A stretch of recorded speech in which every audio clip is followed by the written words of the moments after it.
உங்கள் சத்யாவில் குளு குளு ஏசி ஆஃபர். நாமக்கல் தொகுதியில் அதிமுக வேட்பாளர் ஸ்ரீதேவி மோகன் தீவிர பிரச்சாரத்தில் ஈடுபட்டு பழைய அரசு மருத்துவமனையை வட்டாட்சியர் மருத்துவமனையாக மாற்ற நடவடிக்கை எடுக்கப்படும் என வாக்குறுதி அளித்தார். தமிழகத்தில் சட்டமன்ற தேர்தலை முன்னிட்டு நாமக்கல் சட்டமன்ற தொகுதியில் அதிமுக வேட்பாளர் ஸ்ரீதேவி மோகன் தீவிர பிரச்சாரத்தில் ஈடுபட்டார். அவருக்கு பெண்கள் ஆரத்தி எடுத்து உற்சாக வரவேற்பளித்தனர்.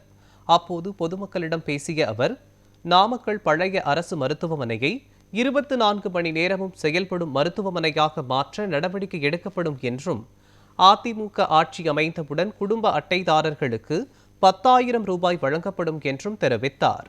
மேலும் தற்போதைய ஆட்சியை விமர்சித்த அவர், எடப்பாடி பழனிசாமி தலைமையில் மீண்டும் ஆட்சி அமையும் என நம்பிக்கை தெரிவித்தார்.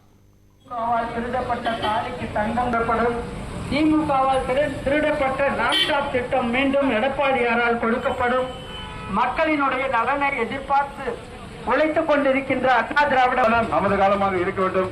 நமது கோரிக்கை உங்களுக்கு அளித்த வாக்குறுதிகள் 10 சதவீதம் கூட நிறைவேற்ற